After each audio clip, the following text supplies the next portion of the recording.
You have 30 seconds to tell me why I shouldn't press charges for fraud and theft of $7 million. The silence in that mahogany-paneled boardroom was deafening. 3 months ago, I wouldn't have recognized my own voice, cold, controlled, devastating.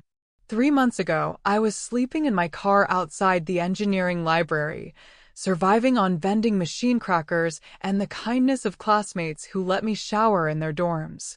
But karma has a funny way of working. Sometimes the people who think they've destroyed you are actually just handing you the tools for your own resurrection. Hey everyone, hope you're having a good day wherever you're watching from. Whether you're dealing with some cold weather or enjoying sunshine, I hope this story brings you something meaningful. My name is Zara Mitchell, and this is the story of how I went from a homeless college student clutching a beat-up briefcase to the majority shareholder of a multi-million-dollar construction empire. All because the woman who tried to erase me from my father's life never bothered to read the fine print. Before we dive in, if you enjoy stories about justice, resilience, and people getting exactly what they deserve, please hit that like button and subscribe. Trust me, you're going to want to hear how this ends. But let me start from the beginning, because the woman sitting across from me right now, my stepmother Patricia, thought she was so clever 3 months ago when she had me thrown out of my own childhood home. I was 22, a junior at Georgia Tech studying civil engineering, just like my dad always dreamed. I believed in fairness, in family loyalty, in the idea that good people get rewarded for their kindness. I believed that stepmothers could love stepchildren as their own, that half-siblings were just siblings, and that marriage meant joining families together, not tearing them apart. Most of all, I believed my father when he promised me that I would always be taken care of, that his love for me was unconditional, and that nothing, not his remarriage, not his new children, nothing, would ever change the fact that I was his daughter. I was so naive. The day everything changed started like any other Tuesday in March. I was in my thermodynamics class, struggling through heat transfer equations, when my phone buzzed with a call from Mercy General Hospital. My father had collapsed at a construction site. Massive heart attack. They were doing everything they could. I drove 90 miles per hour from Atlanta to Augusta, my hands shaking on the steering wheel, praying to every deity I could think of. Dad was only 58. He was supposed to walk me down the aisle someday. He was supposed to meet his grandchildren. He was supposed to see me graduate and become the engineer he always knew I could be. But by the time I burst through those hospital doors, he was already gone. Patricia was there, of course, playing the grieving widow perfectly. Tears at exactly the right moments. Trembling hands clutching tissues. My half-siblings Gerald and Brittany flanking her like bodyguards, both of them looking more annoyed than sad. Gerald was 20, a college dropout who spent his days playing video games and his nights spending dad's money at clubs. Brittany was 18, fresh out of private school and already planning her gap year in Europe, also funded by dad. "Oh, Zara," Patricia said when she saw me, her voice dripping with fake sympathy. "I'm so sorry you couldn't get here in time to say goodbye." Something about the way she said it made my stomach clench, but I was too destroyed by grief to analyze it then. I just collapsed into the nearest chair and sobbed for the man who had been my entire world since my mother died when I was 8. The funeral was a blur of black clothes and fake condolences. Patricia had planned everything without consulting me. The flowers, the music, even the eulogy that somehow managed to mention me only once while spending 10 minutes talking about her children's bright futures. I sat in the front row feeling like a stranger at my own father's goodbye. But the real nightmare began a week later, when Patricia called me into Dad's study for the reading of the will. I should have known something was wrong when she had that smug little smile playing at the corners of her mouth.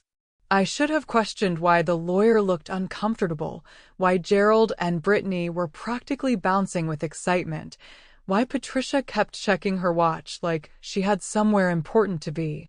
"I'm afraid there's been some clarification needed regarding your father's final wishes," the lawyer said, not quite meeting my eyes.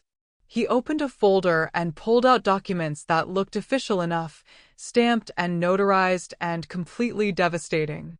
According to the will dated 6 months ago, your father left the house, the business, and all liquid assets to his wife Patricia and his children Gerald and Brittany Mitchell. The words hit me like physical blows. What about me? Patricia's mask finally slipped, revealing the cold satisfaction underneath. Sweetheart, you have to understand.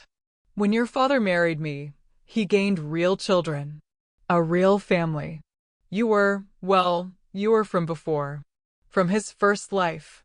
I'm his daughter, I whispered, but even as I said it, I could feel the ground shifting beneath me. Biologically, yes, she continued, her voice getting stronger, more confident. But family is about more than blood, isn't it? It's about who's there, who contributes, who truly belongs. Your father realized that in his final months. He realized that his legacy should go to the children who would actually honor it. Gerald snorted. Plus, it's not like you need it. You're smart, right? You can take care of yourself. We actually need the support. The lawyer cleared his throat uncomfortably. There is a small provision for Zara. A trust fund of $50,000, accessible when she turns 25. $50,000. My father's construction company was worth over $4 million. The house was worth another $2 million. His investment portfolio was worth at least another $1 million. And they were giving me $50,000 in 3 years. That's very generous, Patricia said, like she was doing me a favor. More than enough for someone starting out in life. I stared at the papers, trying to make sense of what was happening. Dad wouldn't do this. He wouldn't cut me out. He promised me dash. Promises change, sweetheart, Patricia interrupted. People grow. Priorities shift. Your father's priority was his real family. That word, real, hit me like a slap. I had lived in that house for 14 years. I had called Patricia Mom for the first 2 years of their marriage, until she gently corrected me that she preferred Patricia. I had babysat Gerald and Brittany, helped them with homework, shared Christmas mornings and birthday parties and family vacations. But I wasn't real family. I need to see the original will, I said, my voice barely audible. This is the original will, the lawyer said quickly. Properly witnessed and notarized. I want to contest it. Patricia's laugh was like ice. With what money, dear? Legal challenges are expensive. And honestly, what's the point? Your father made his wishes clear. She stood up, smoothing down her black dress. I'll give you until the end of the week to collect your things. After that, well, the house needs to be prepared for sale. Sale? The word came out as a croak. Oh yes, we're moving to the lake house. This place has too many memories. Too much of the past. We need a fresh start. They were selling my childhood home. The house where my mother had sung me lullabies, where my father had taught me to ride a bike in the driveway, where I had measured my height against the kitchen door frame every birthday for 14 years. As they filed out of the study, Patricia paused at the door. Oh, and Zara? Your father's briefcase is in the closet. You can take that if you want. Consider it a keepsake. The way she said it, like she was throwing me scraps, made something inside me break completely. I spent the next 3 days packing my entire life into boxes, most of which I had to leave behind because I had nowhere to put them. My dorm room was tiny and I couldn't afford storage. I kept only the essentials, clothes, textbooks, my laptop, and a few photos of Dad and me. And the briefcase. That old, worn leather briefcase that Dad had carried to every job site, every business meeting, every important moment of his professional life. It was scuffed and faded, the brass clasps tarnished with age, but it smelled like his cologne and felt like the last piece of him I had left. On my final night in the house, I sat in my empty childhood bedroom, holding that briefcase and trying to understand how my entire world had collapsed in the span of 2 weeks. Through the thin walls, I could hear Patricia on the phone with a realtor, discussing staging and market value like she was selling a piece of furniture instead of my home. The girl will be gone by tomorrow, I heard her say. Then we can really showcase the space. The girl. Not even my name.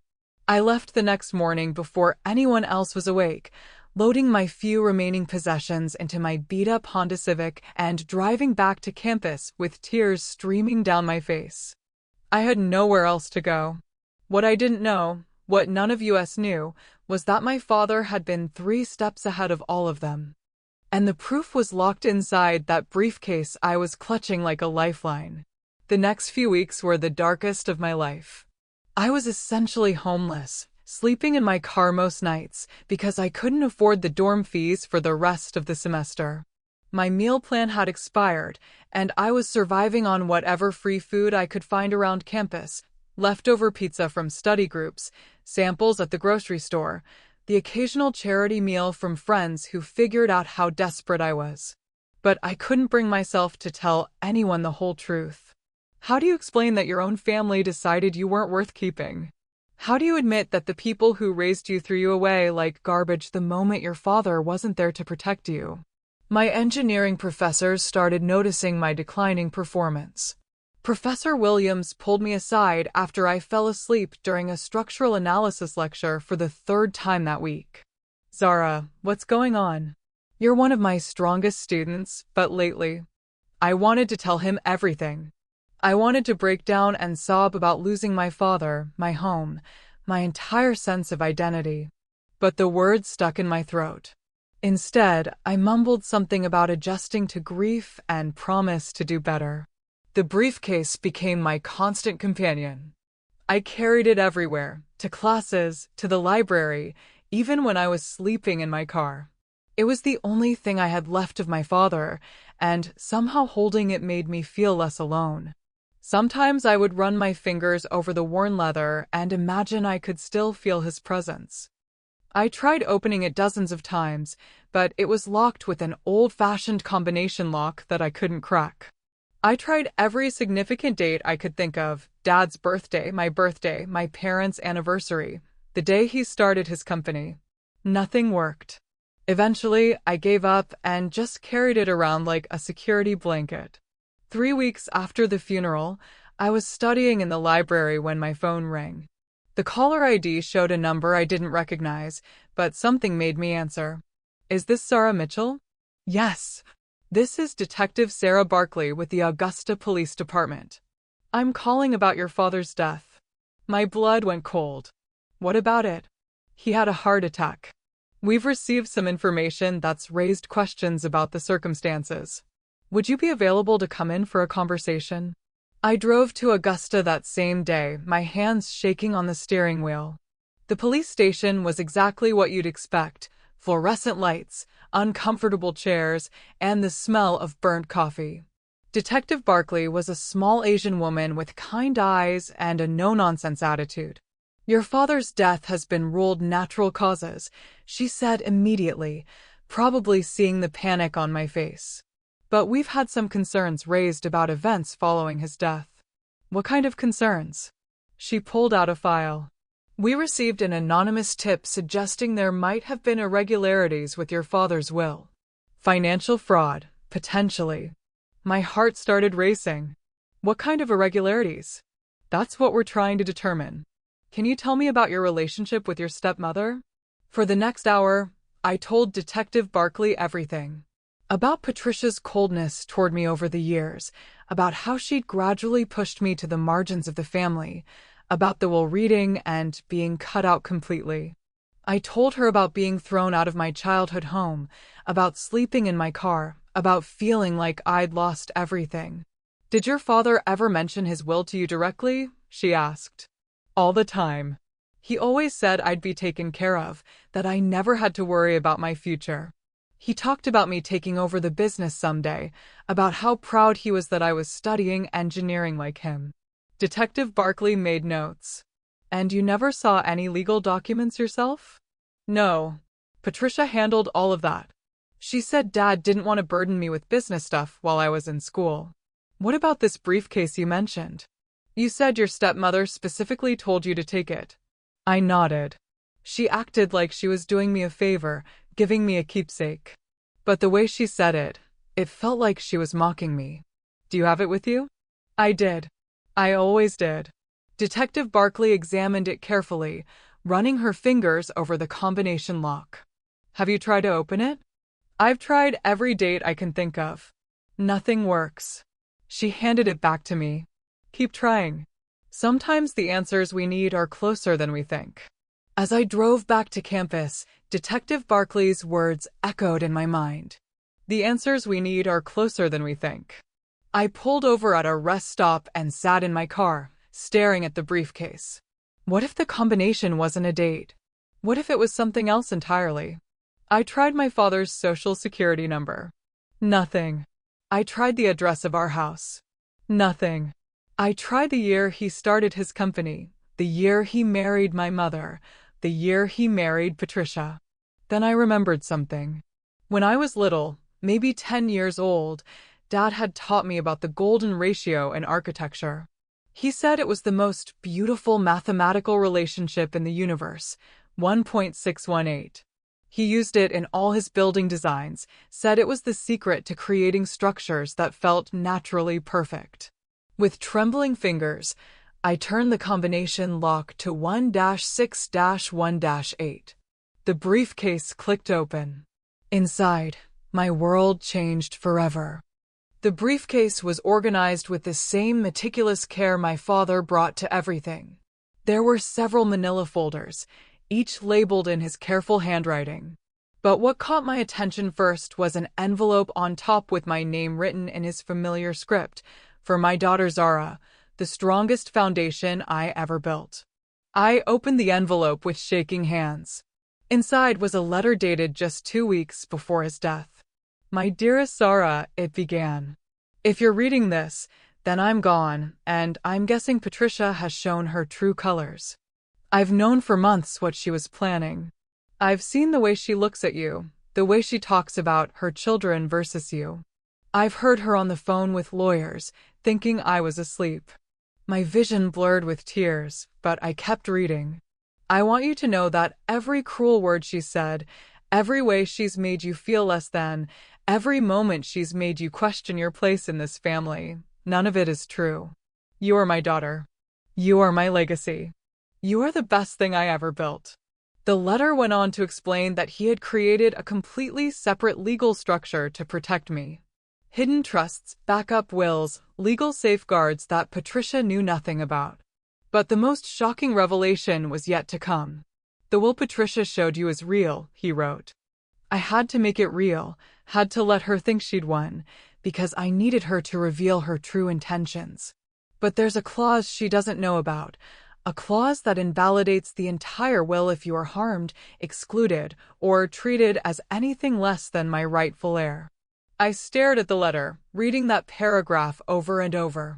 A clause that invalidates the entire will. Check the folder marked Foundation, the letter continued. Everything you need is there. But Zara, you have to be smart about this. Patricia is dangerous when cornered.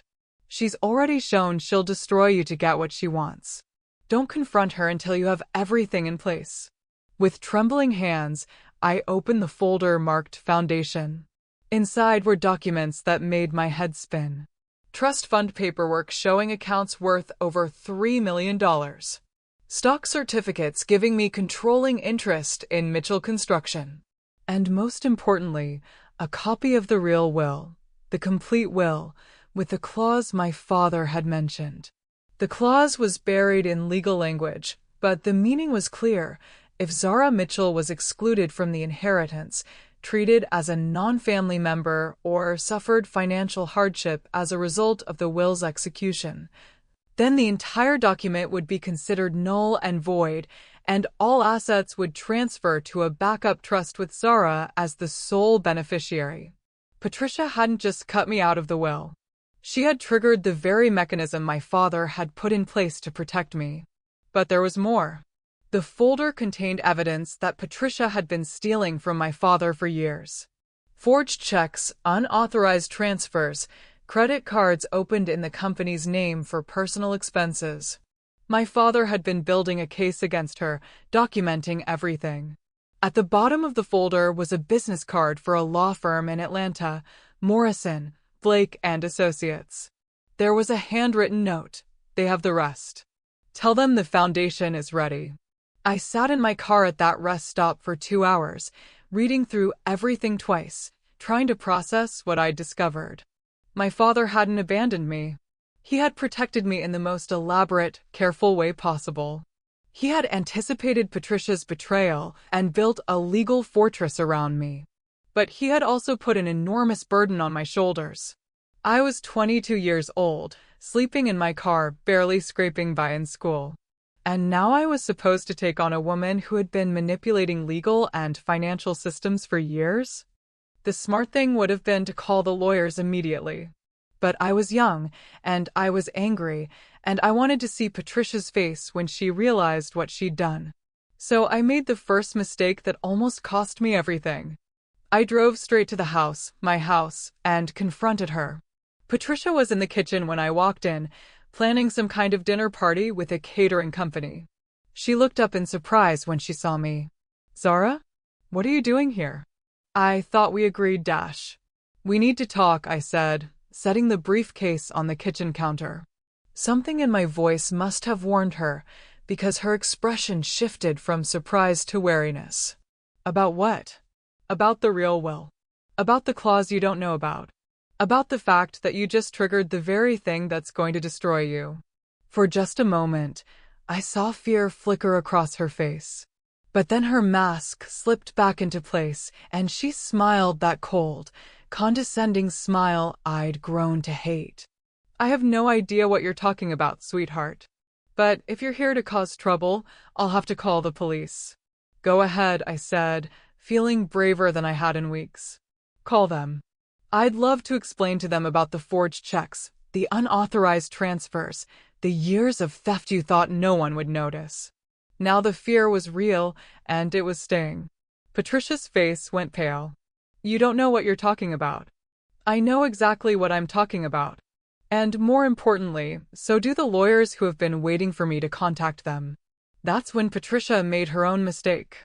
Instead of trying to negotiate, instead of trying to minimize the damage, she decided to double down. "You little bitch," she hissed, all pretense of motherly concern evaporating. "You think you can come into my house and threaten me? You think anyone will believe you over me?" "This isn't your house," I said quietly. "It never was." She lunged for the briefcase, but I was faster. I grabbed it and backed toward the door. "You have no idea who you're dealing with," she snarled. "I will destroy you. I will make sure you never see a penny of anything.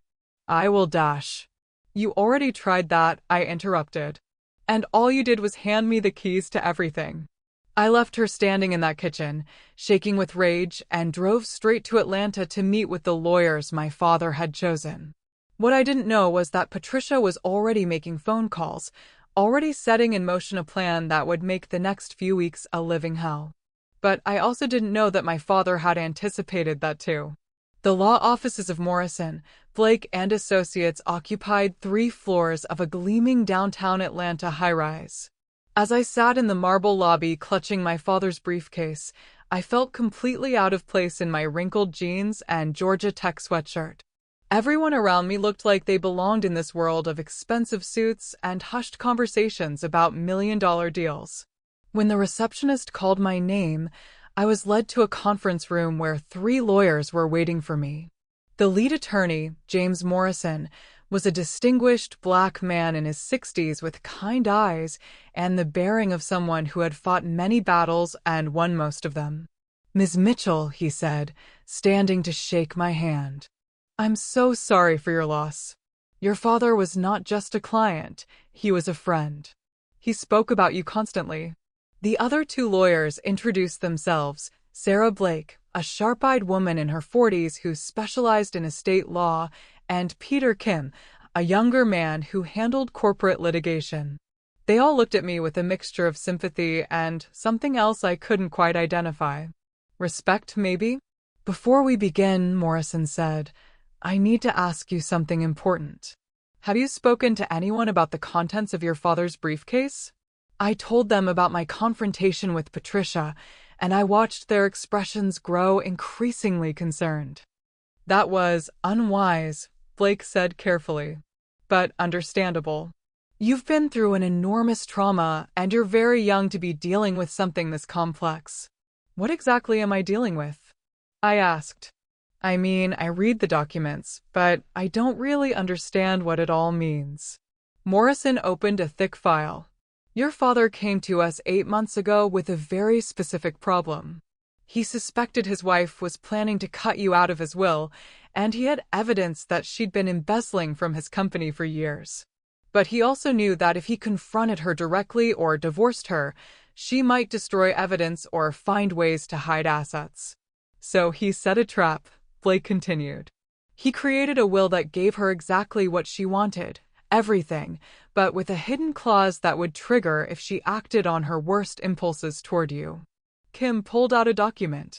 This is the real will, the complete version. The one Patricia's lawyer showed you was missing several pages, specifically, the pages containing the invalidation clause and the backup trust provisions. I stared at the papers. So the will she showed me is legally binding, Morrison said, until the clause is triggered. Which, based on what you've told us about being thrown out of your home and cut off financially, it has been. What does that mean exactly? Blake smiled for the first time since I'd arrived. It means, Miss Mitchell, that as of the moment Patricia excluded you from your inheritance, the entire will became null and void. All assets, the house, the business, the investment accounts, everything, transfer to a trust with you as the sole beneficiary. The room started spinning. Everything. Your father was very thorough. He also documented years of Patricia's embezzlement, which gives us grounds for criminal charges. She's not just losing the inheritance, she's facing potential jail time. I sat back in my chair, trying to process this information. 3 weeks ago, I thought I'd lost everything. Now these lawyers were telling me I was about to inherit a multi-million-dollar empire. But there's a complication, Morrison said, his tone growing serious. Patricia isn't going to go quietly. Your father anticipated this, which is why he insisted we move very carefully. She's already hired her own legal team, and they're going to fight this with everything they have. What kind of fight? Kim leaned forward. They're going to claim you coerced your father into changing his will. They're going to say you manipulated a sick, elderly man. They're going to try to paint you as a gold digger who took advantage of your father's grief over your mother's death. But that's not true. None of that's true. We know that, Blake said gently. And we have evidence to prove it. But legal battles take time, and Patricia has resources.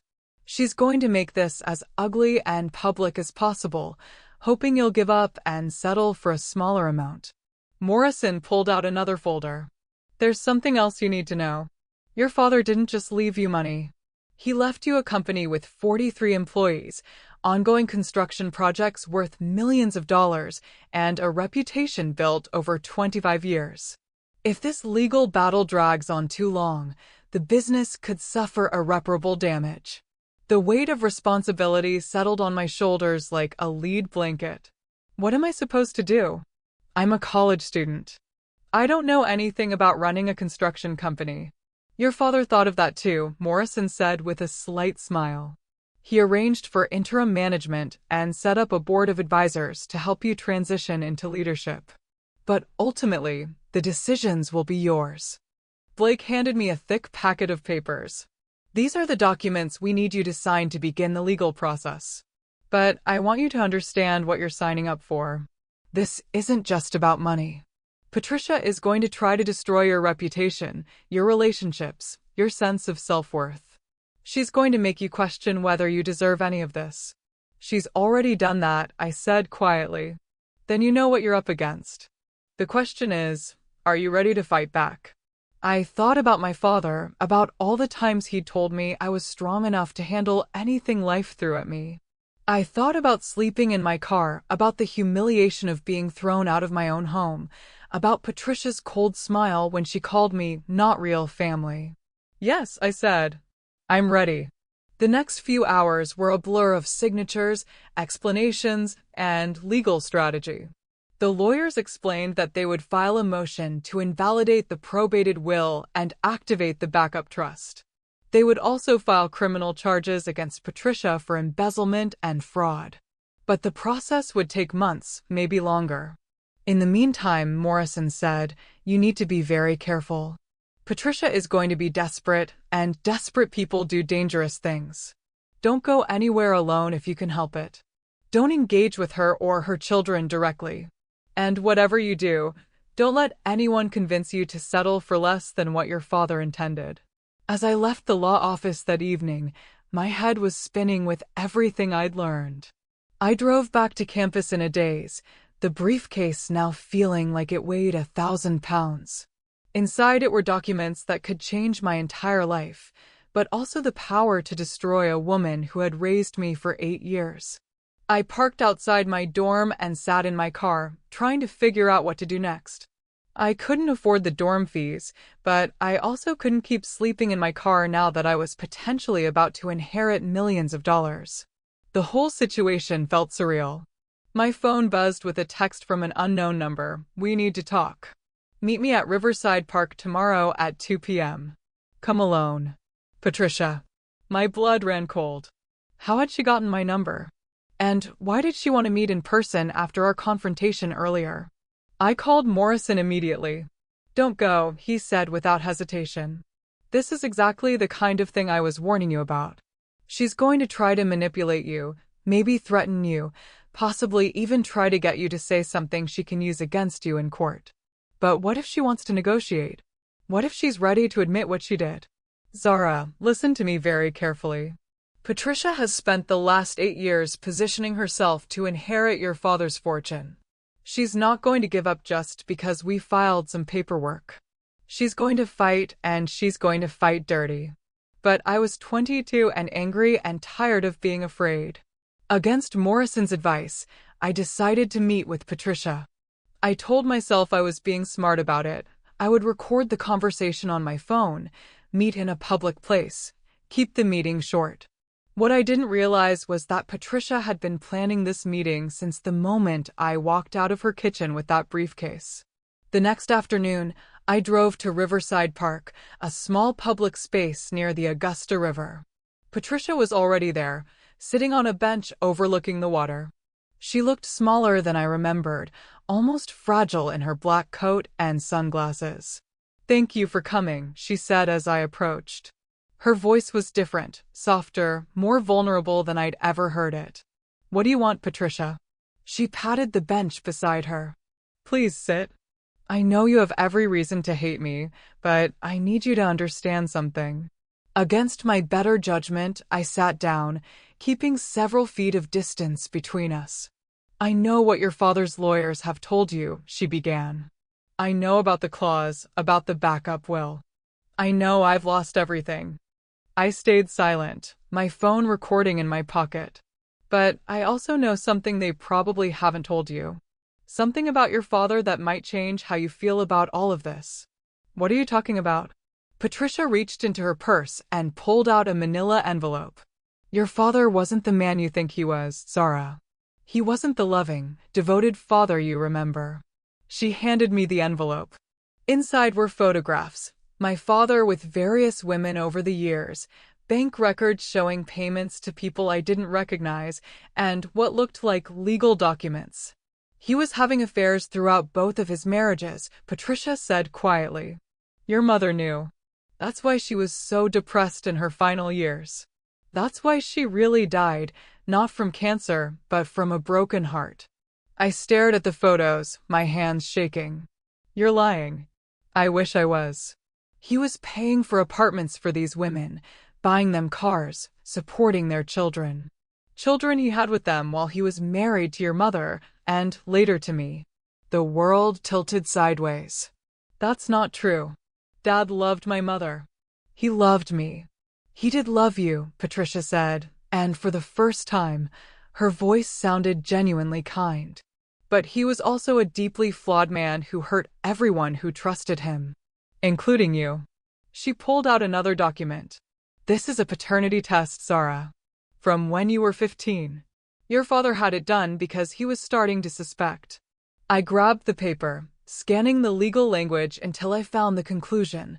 Probability of paternity, 0%. The words hit me like a physical blow. This is fake. You made this up. I wish I had. But your father kept everything, documented everything. He was paranoid about legal challenges, about people coming after his money. He had paternity tests done on all of his children, Gerald, Brittany, and you. I stood up abruptly, the papers scattering in the wind. You're lying. This is all fake. You're trying to manipulate me into giving up the inheritance. Patricia stood too, and for a moment, I saw something that looked like genuine sadness in her eyes. I'm trying to save you from the truth that destroyed your mother. Your father built his entire fortune on lies and betrayal. Do you really want to inherit that legacy? Even if this were true, I said, my voice shaking with rage, it doesn't change what you did. You threw me out. You called me not real family. You tried to steal everything. Because I was trying to protect my children from the same pain you're about to experience. Your father's empire is built on quicksand, Zara. The affairs, the illegitimate children, the business deals that weren't entirely legal, it's all going to come out now that lawyers are involved. Is that really what you want? I backed away from her, my mind reeling. I don't believe you. Then ask the lawyers to show you everything. Ask them about the sealed files, about the NDAs your father made people sign, about the real reason he was so paranoid about protecting his assets. Patricia gathered up the scattered papers. I'm not asking you to forgive me. I'm asking you to think carefully about whether you want to open this door. Because once it's open, you can't close it again. She walked away, leaving me standing alone by the river, holding a paternity test that claimed my father wasn't my biological father. I drove back to campus in a fog, Patricia's words echoing in my mind. Was she telling the truth? Were the documents real? And if they were, what did that mean for everything I thought I knew about my life? That night, I called Morrison and told him about the meeting. She showed you what? His voice was sharp with concern. Paternity tests, photos, bank records.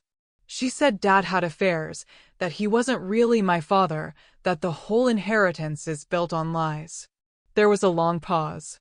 Zara, I need you to bring those documents to my office immediately. Don't show them to anyone else. Don't discuss them with anyone else. Can you do that? Are they real? I whispered. Another pause. We'll figure that out together. But Zara, whatever those documents say, it doesn't change your legal rights. Your father claimed you as his daughter, raised you as his daughter, and left you his inheritance. That's what matters legally. But as I hung up the phone, I knew that legal rights weren't the only thing that mattered. If Patricia was telling the truth, then everything I believed about my identity, my family, my father's love for me, all of it was a lie. And if it was all a lie, did I really deserve to inherit anything at all? The documents Patricia had shown me haunted my dreams for weeks. Every time I closed my eyes, I saw those paternity test results, those photos of my father with other women, those bank records showing payments I couldn't understand. Morrison had taken everything to have it analyzed by forensic experts, but the process was taking time I didn't feel like I had. Meanwhile, Patricia's legal team had launched a full-scale assault on my character and my claim to the inheritance. It started with a motion to dismiss our case, claiming I had coerced my father into changing his will while he was mentally incapacitated. Then came the media campaign. I first learned about it when my roommate Jessica showed me her phone over breakfast in the dining hall. Zara, isn't this your family? The headline made my stomach drop. Local businessman's daughter contests will, claims stepmother stole inheritance. But it was the photo that really hurt, a picture of me looking disheveled and angry, taken outside the courthouse when I'd gone to file paperwork with the lawyers. The caption read, Zara Mitchell, 22, claims her stepmother manipulated her father's will to exclude her from a multi-million-dollar inheritance. The article painted me as a spoiled college student who couldn't accept that her father had chosen to leave his money to his real children. It quoted anonymous sources saying I had always been jealous of my half-siblings, that I had tried to turn my father against Patricia, that I was known for being manipulative and entitled. This is all lies, I told Jessica, but even as I said it, I could see doubt creeping into her eyes. I mean, I'm sure it's exaggerated, she said carefully. But Zara, you never told me your family was wealthy. You've been sleeping in your car, eating ramen for every meal. If you really thought you deserved millions of dollars, why didn't you fight this from the beginning? It was a fair question, and one I couldn't answer without explaining about the briefcase, the hidden documents, the elaborate trap my father had set. But Morrison had warned me not to discuss the details of our case with anyone. The media attention got worse over the next few days. Someone, probably Patricia's team, had leaked details about my grades, my financial aid status, even my mother's death. They were building a narrative about a desperate, grieving girl who would do anything for money. But the real psychological warfare began when Gerald and Brittany started reaching out to me directly. Gerald called me on a Thursday evening while I was studying in the library. Zara, we need to talk, he said, his voice uncharacteristically serious. I can't talk to you. My lawyers said dash.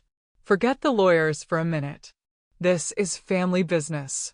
The word family hit me like a slap, especially after everything Patricia had told me about the paternity tests. What do you want, Gerald? I want to understand why you're doing this. Why you're trying to destroy our family over money. I'm not trying to destroy anything. I'm trying to get what Dad left me. But he didn't leave you anything, Zara. I was there when he made the will. I heard him talking to Mom about it. He said he wanted to make sure his real children were taken care of. There was that word again, real. He was my father too. Was he? Gerald's voice was quiet, almost gentle. Because Mom showed me some documents that suggest otherwise. My blood went cold. What documents? The paternity test, Zara. The one that proves Dad wasn't your biological father. Mom didn't want to hurt you with it, but if you're going to drag this through the courts, if you're going to try to take money that doesn't belong to you, those documents could be fake. They could be. But are you willing to bet everything on that? Are you willing to have your entire life dissected in court, to have everyone know that the man you called Dad might not have been your father at all? I hung up on him, but the damage was done. The seed of doubt Patricia had planted was growing, fed by every legal document, every media story, every conversation with people who looked at me like I was some kind of con artist. 2 days later, Brittany showed up at my dorm. Can we talk? She asked when I opened the door. She looked genuinely upset, her eyes red from crying. Brittany, I can't dash. Please. Just 5 minutes. I'm not here to fight with you. Against my better judgment, I let her in. She sat on my roommate's bed and looked around the tiny, cramped space. God, Zara, you're really living like this? It's temporary. It doesn't have to be. She leaned forward, her voice earnest. Mom feels terrible about how everything happened. She knows she handled it badly, throwing you out like that. She was just so overwhelmed with grief and stress. I stared at her. She feels terrible? She does. And she wants to make it right. Not through the courts, not through lawyers, but as a family. Brittany pulled out a folded paper.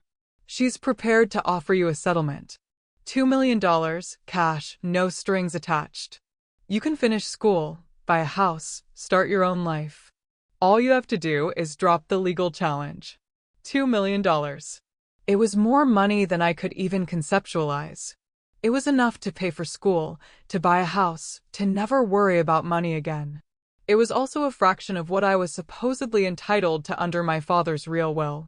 Why would she offer me anything if she thinks I'm not entitled to it? Brittany's expression grew sad. Because she loves you, Zara. She raised you for 8 years. You're not her biological daughter, but you're still family to her. She just wants this nightmare to end. And if I don't take the settlement? Then this goes to trial. And everything comes out. The paternity test, Dad's affairs, all the ugly family secrets that will destroy everyone's memory of him. Is that really what you want? After Brittany left, I sat in my dorm room staring at the settlement offer. $2 million. It was life-changing money. It was also an admission that I wasn't really entitled to my father's legacy. I called Morrison to tell him about the offer. It's a trap, he said immediately.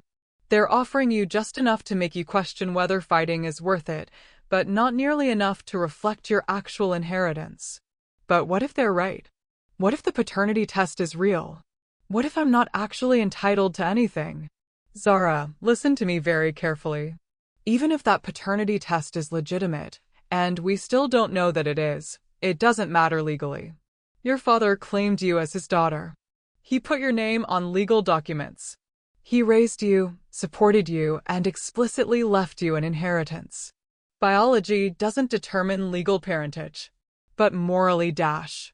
Morally, you are the daughter of the man who raised you and loved you. Don't let them convince you otherwise. But the doubt was eating away at me. Every day brought new pressure, new revelations, new reasons to question everything I thought I knew. Patricia's legal team was methodical in their psychological warfare. They leaked stories about my academic struggles, my financial desperation, my unstable living situation. They painted me as a young woman so desperate for money that I would fabricate claims against my own family. The worst part was that some of it was working. I started getting looks on campus, whispers in the hallway. Some of my professors began treating me differently, like they weren't sure what to believe. Even Jessica, my roommate, started spending more time away from the dorm. 3 weeks after Brittany's visit, I was studying in the library when a man in an expensive suit approached my table. Zara Mitchell? I looked up warily. Yes, my name is Robert Barkley. I'm a private investigator working for Morrison, Blake and Associates. He sat down across from me and pulled out a folder. I've been investigating the documents your stepmother showed you. The paternity test, the bank records, the photographs. My heart started racing. And they're sophisticated forgeries. Very good ones, but forgeries nonetheless. The paternity test was created using a real lab's letterhead and format, but the actual test was never performed. The bank records have been altered to show payments that never happened. Even the photographs have been digitally manipulated. Relief flooded through me so powerfully that I almost started crying right there in the library. So my father really was my father? According to every legitimate document we can find, yes. Your birth certificate lists him as your father. Hospital records from your birth confirm it. There's no evidence of any paternity test ever being performed. Barkley leaned forward. But there's more. In investigating these forgeries, we discovered something else. Your stepmother has been planning this for much longer than we thought. She's been creating false documents, building fake narratives, and positioning herself to contest any will that didn't favor her for over 2 years. 2 years? But Dad only died 3 months ago. She's been planning for his death, Zara. We found evidence that she's been researching his medical conditions, his life insurance policies, even consulting with lawyers about inheritance law. This wasn't a grieving widow making emotional decisions. This was a calculated campaign to steal your inheritance. The revelation hit me like a physical blow. While I had been going to school, working part-time jobs, and trying to build a relationship with my stepfamily, Patricia had been plotting to erase me from my father's life entirely. There's something else, Barkley continued. We've been monitoring her communications, and we believe she's planning something more aggressive. She knows the forgeries won't hold up under scrutiny, so she's moving to Plan B. What's Plan B? We're not sure yet. But our sources suggest she's hired people to dig into your personal life, looking for anything they can use to discredit you. They're also investigating your friends, your professors, anyone who might testify on your behalf. Barkley handed me a business card. I want you to be very careful over the next few weeks. Don't go anywhere alone if you can help it. Don't meet with anyone from Patricia's family without a lawyer present. And if anything unusual happens, anything at all, call me immediately. As Barkley left, I sat in the library trying to process everything I'd learned. The documents were fake. My father really was my father. But Patricia's campaign against me was far from over. That night, I got a text from an unknown number. Check your email. The email contained a single attachment, a video file. When I opened it, I saw myself sitting on the bench with Patricia at Riverside Park, but the audio had been edited. In this version, it sounded like I was agreeing to drop my legal challenge in exchange for money, like I was admitting that my claims were false. The video was completely fabricated, but it looked and sounded real. If Patricia released it publicly, it would destroy my credibility entirely. My phone rang immediately. It was Patricia. "Did you enjoy the preview?" she asked, her voice cold and triumphant. "That video is fake. You edited it. Prove it. In the meantime, I think you should reconsider that settlement offer. $2 million is a lot of money for a college student. Much better than the alternative." "What alternative?" "Public humiliation. Criminal charges for fraud and extortion. Academic expulsion when your school sees evidence of your character." Should I go on? I hung up on her, but I was shaking. Patricia wasn't just fighting for money anymore. She was fighting for her survival, and she was willing to destroy me completely to win. The next morning, Morrison called with more bad news. "They've filed a countersuit," he said. "They're claiming you forged your father's documents, that you manipulated him while he was sick, and that you're attempting to defraud the estate. They're asking for damages and legal fees. Can they do that? They can try. It's a desperate move, but it's also dangerous. If they can create enough doubt about your character and your claims, they might be able to convince a jury that you're the real criminal here." I sat in my car outside the law office, feeling like the walls were closing in around me. Patricia had money, lawyers, fake evidence, and a willingness to destroy anyone who stood in her way. I had the truth, but the truth was starting to feel like a very fragile thing. That's when I realized that playing defense wasn't going to be enough. If I wanted to survive Patricia's assault, I was going to have to go on the offensive. And I was going to have to be just as ruthless as she was. The call came at 3 in the morning on a Tuesday in late April. I was sleeping in my car outside the 24-hour Walmart parking lot, one of the few places I felt safe anymore, when my phone buzzed with Morrison's number. "Zara, I need you to get to my office immediately." "What's wrong?" "It's 3 a.m. Patricia's team just filed an emergency motion. They're claiming you've been threatening witnesses and tampering with evidence. There's going to be a hearing in 6 hours, and if we can't prove these allegations are false, you could be facing criminal charges." I sat up, instantly awake. "What allegations?" "I haven't threatened anyone. They have recordings, Zara. Phone calls, supposedly between you and various witnesses, where you're allegedly offering bribes or making threats. They also claim you broke into Patricia's house and stole documents." My blood went cold. "Those recordings have to be fake. Just like the video." "I'm sure they are, but they're sophisticated enough to fool a judge at first glance. We need to get ahead of this before it destroys your credibility completely."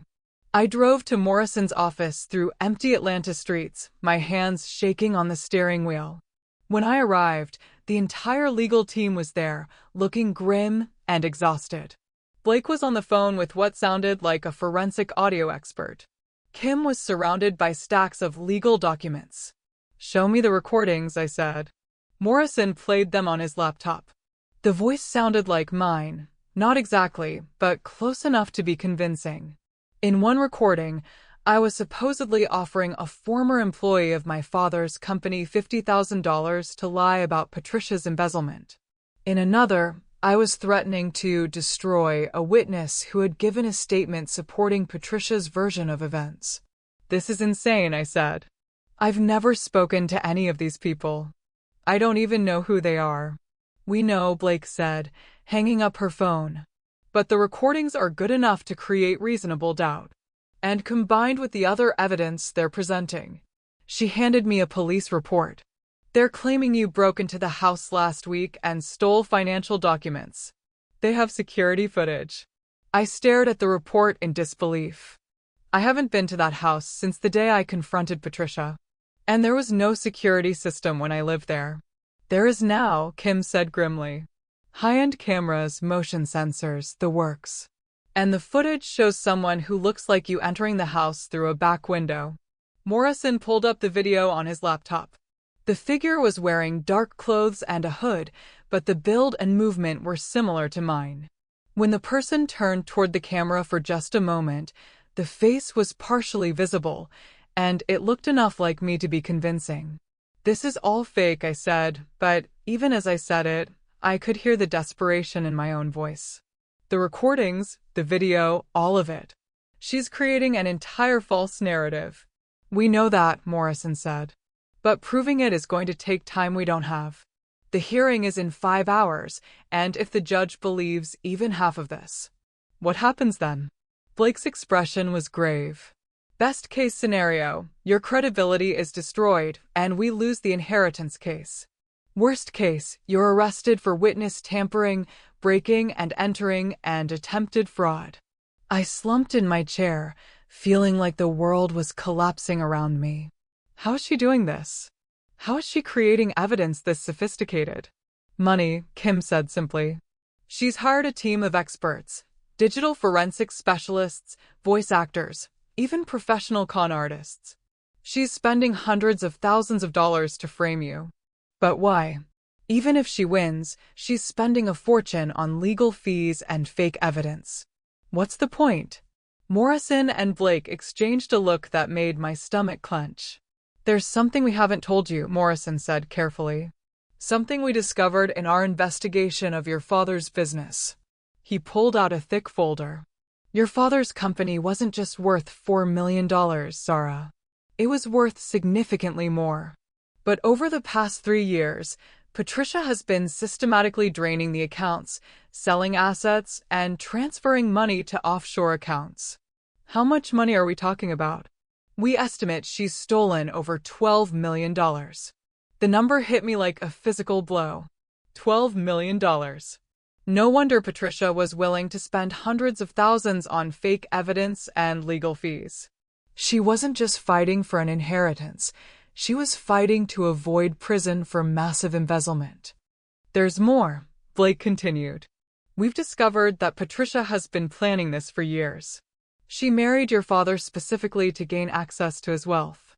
Her previous 2 marriages ended the same way, wealthy older men who died under suspicious circumstances, leaving everything to her. I stared at them in horror. Are you saying she killed my father? We don't have proof of that, Morrison said quickly. But the pattern is concerning. And it explains why she's so desperate to discredit you. If you inherit the company and gain access to the financial records, her entire scheme falls apart. Kim pulled out another document. We also discovered something else. Patricia isn't her real name. She's actually Margaret Sinclair, and she has a criminal record going back 20 years. Fraud, identity theft, even a conviction for elder abuse that was later overturned on a technicality. The woman who had raised me for 8 years, who I had called Mom for the first 2 years of their marriage, was a professional con artist who had been systematically destroying my father's life and business. Why didn't Dad know any of this? I whispered. He did, Morrison said quietly. At least he suspected. That's why he came to us. Why he set up the elaborate legal protections. He was trying to gather evidence while protecting you from the fallout. Blake leaned forward. Your father left you more than just money, Zara. He left you the tools to bring down a woman who has been destroying families for decades. But only if you're strong enough to see this through. What do you mean? Morrison opened his laptop and showed me a video file. Your father recorded this 2 weeks before he died. He wanted you to see it if Patricia tried to destroy you. The video showed my father sitting in his study, looking tired and older than I remembered. When he spoke, his voice was heavy with sadness and determination. Zara, if you're watching this, Then Patricia has shown her true colors, and you're probably feeling like your entire world has collapsed. I'm sorry I couldn't protect you from this pain, but I need you to understand something important. He leaned closer to the camera. Patricia is not just a gold digger or a manipulative stepmother. She's a predator who has spent her entire adult life destroying families and stealing from people who trusted her. She targeted me specifically because she knew I was vulnerable after your mother's death, and she's been systematically stealing from my company for 3 years. My father's image flickered as he adjusted the camera. I've been gathering evidence, working with investigators, building a case against her. But I'm running out of time.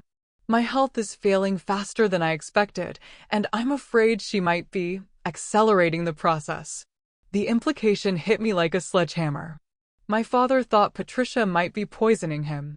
I've hidden evidence throughout the house and the office, he continued. Financial records, recordings of conversations, proof of her real identity and criminal history. But I need someone I trust to find it and use it. I need you, Zara. The video showed my father pulling out a small key. This opens a safety deposit box at First National Bank. Box 247. Inside, you'll find everything you need to destroy her completely. But be careful, sweetheart. She's more dangerous than you know. The video ended with my father looking directly into the camera. I love you, Zara. You are my daughter in every way that matters, and you are stronger than you know. Don't let her win. I sat in stunned silence as the implications sank in. My father hadn't just left me an inheritance, he'd left me a mission. He'd spent his final months building a case against the woman who was destroying his life, and now it was up to me to finish what he'd started. The safety deposit box, I said. Do we have access to it? Morrison nodded. Your father left specific instructions. The key is in his briefcase, hidden in a secret compartment we just discovered. Blake pulled out the briefcase I'd been carrying for months. She pressed a hidden latch, and a small panel slid open, revealing a tiny key and a folded piece of paper. The paper contained the address of the bank and a simple message: finish what I started. Make her pay for what she's done. I love you. Dad, we can go to the bank as soon as it opens, Morrison said. But Zara, you need to understand what you're getting into. If we use this evidence, if we expose Patricia for what she really is, there's no going back. She'll fight with everything she has, and she'll try to destroy you completely. I thought about my father's words, about the years of manipulation and theft, about the other families Patricia had probably destroyed. I thought about sleeping in my car, about the fake evidence she'd created to frame me, about the cold smile on her face when she called me not real family. She's already trying to destroy me, I said. At least this way, I can fight back. The hearing was scheduled for 9 a.m. At 8:30, we walked into the courthouse with a briefcase full of evidence that would change everything. But as we approached the courtroom, I saw Patricia waiting in the hallway with her legal team, and the smile on her face told me she thought she'd already won. She had no idea that in 30 minutes, her entire world was about to collapse. But neither did I know that she had one final, devastating card to play, one that would nearly destroy me before I could destroy her. The hearing started exactly as Patricia's team had planned. Her lead attorney, a silver-haired man named Richard Blackstone who looked like he charged $1,000 an hour, presented their evidence with theatrical precision. The fake recordings played through the courtroom speakers, my supposed voice offering bribes and making threats. The security footage showed someone who looked like me breaking into the house. Bank records suggested I had been desperately seeking money for months. Judge Martinez listened with a stern expression that made my stomach clench. When Blackstone finished his presentation, she turned to Morrison with barely concealed skepticism. Mr. Morrison, these are serious allegations against your client. I hope you have compelling evidence to refute them. We do, Your Honor, Morrison said, standing with the briefcase. But first, I'd like to present evidence about the true nature of this case. That's when everything went wrong. As Morrison opened the briefcase to retrieve the safety deposit box key, Patricia's attorney stood up with an objection. Your Honor, we've just received information that Mr. Morrison's client has been in possession of stolen property. That briefcase was taken from the deceased's home without permission from the legal executor of the estate. Judge Martinez frowned. Is this true, Mr. Morrison? The briefcase was given to Ms. Mitchell by the defendant herself, Morrison replied, but I could hear uncertainty creeping into his voice. Blackstone smiled coldly. We have security footage showing Ms. Mitchell removing the briefcase from the premises after she was explicitly told to leave. According to Georgia law, any property removed from an estate without executor permission constitutes theft. The judge's expression hardened. Mr. Morrison, I'm going to need to see documentation proving your client's legal right to possess that briefcase and its contents. My heart sank as I realized what was happening. Patricia had given me the briefcase specifically so she could later claim I'd stolen it. Every piece of evidence my father had left me, the real will, the financial records, the safety deposit box key, could be ruled inadmissible because I'd obtained it through theft. Your Honor, Morrison said desperately, the briefcase contains evidence of massive fraud and embezzlement which was obtained illegally, Blackstone interrupted. Fruit of the poisonous tree, Your Honor. None of it can be admitted. Judge Martinez nodded grimly. I'm afraid I have to agree. Until Mr. Morrison can prove his client's legal right to possess that evidence, it cannot be presented in this courtroom. I watched in horror as the bailiff confiscated the briefcase, my father's briefcase, the only thing I had left of him, the key to everything. Patricia's smile grew wider as her trap closed around me. Furthermore, Judge Martinez continued, given the serious nature of the allegations against Ms. Mitchell, I'm issuing a temporary restraining order. She is not to contact any witnesses in this case, not to approach the family home, and not to interfere with the estate proceedings in any way. Your Honor, Blake stood up. Our client hasn't been convicted of anything. These allegations are based on fabricated evidence. That's for a jury to decide, the judge said firmly. In the meantime, Ms. Mitchell, you are to surrender your passport and remain within the state of Georgia. Any violation of this order will result in immediate arrest. As we left the courthouse, I felt like I was walking through a nightmare.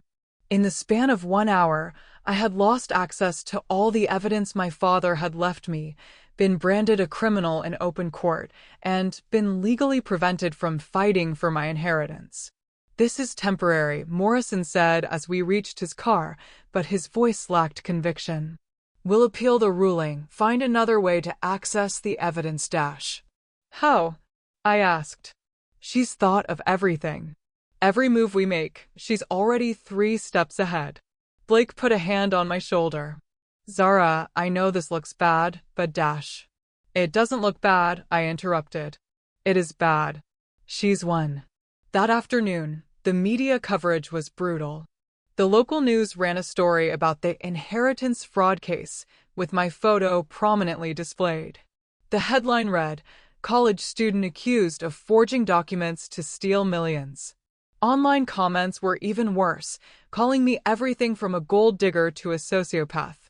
But the real devastation came that evening when I returned to campus. Jessica was packing her belongings when I walked into our dorm room. I'm moving out, she said without looking at me. Jessica, you know me. You know I wouldn't do the things they're saying. Do I? She turned to face me, and I saw fear in her eyes. Zara, I've been living with you for 2 years, and I never knew you had a wealthy family. I never knew about any of this. How well do I really know you? You know I've been sleeping in my car. You know I've been struggling financially. If I was some kind of master manipulator trying to steal millions, would I be living like this? Maybe that's part of the act, she said quietly. Maybe you're better at this than anyone realizes. She finished packing and left without another word. I sat alone in the empty dorm room, surrounded by the few possessions I had left, and felt the last of my support system crumble away. The next few days brought a cascade of disasters. My academic advisor called to inform me that the university was conducting an investigation into my character and fitness to remain enrolled. Several professors who had previously been supportive suddenly became distant and cold. My part-time job at the campus bookstore was eliminated due to budget cuts. But the worst blow came when I tried to access my father's grave. I had been visiting his gravesite every week since the funeral, bringing fresh flowers and talking to him about everything that was happening. It was the only place I felt close to him anymore, the only place where I could remember who I used to be before this nightmare began. When I arrived at Riverside Cemetery that Thursday afternoon, I found a security guard waiting by my father's headstone. "Ma'am, I'm going to have to ask you to leave," he said politely but firmly. "I'm sorry, what?" "You're not authorized to be in this section of the cemetery. The family has requested that you be barred from visiting this grave." I stared at him in disbelief. "That's my father's grave. I'm his daughter." "I'm sorry, ma'am, but I have a court order here that says otherwise." He showed me the paperwork. Patricia had somehow obtained a legal order preventing me from visiting my own father's grave, claiming I was disturbing the peace and causing emotional distress to the grieving family. I drove away from the cemetery in tears, feeling like Patricia had stolen even my grief from me. She had taken my home, my inheritance, my reputation, my friends, and now even my right to mourn my father. That night, I sat in my car in the Walmart parking lot, staring at my phone and contemplating the unthinkable. I had Patricia's number.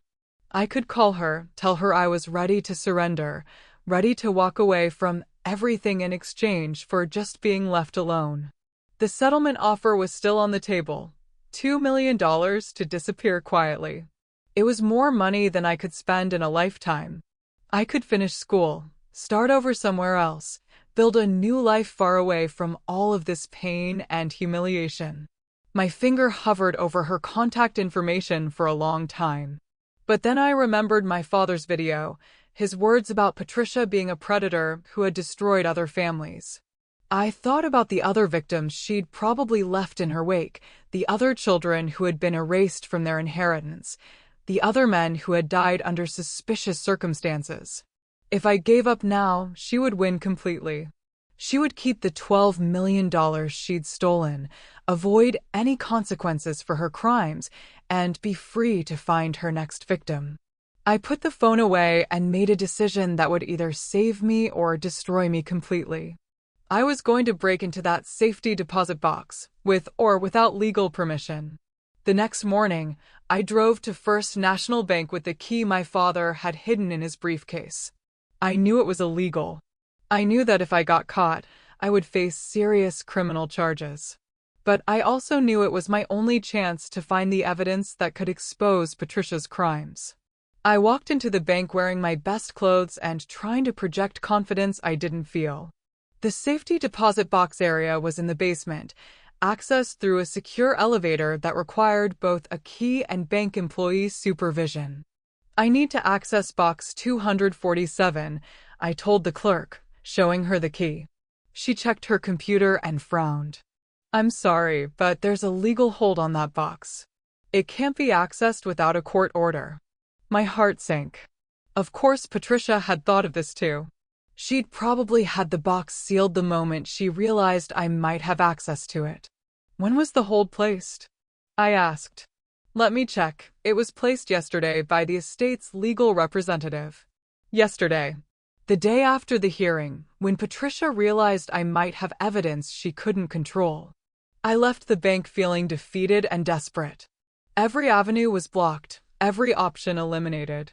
Patricia had systematically destroyed my life and my chances of fighting back. That afternoon, I got a call from Morrison with more bad news.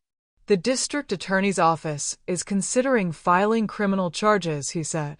"The evidence Patricia's team presented is compelling enough to warrant a grand jury investigation. For crimes I didn't commit. I know that, and you know that, but proving it is going to be nearly impossible without access to the real evidence." "What about the forensic analysis of the recordings?" Can't we prove they're fake? We're trying, but it's going to take weeks, maybe months. And in the meantime, the criminal case moves forward. I hung up the phone and sat in my car, feeling like I was drowning. Patricia had built the perfect trap.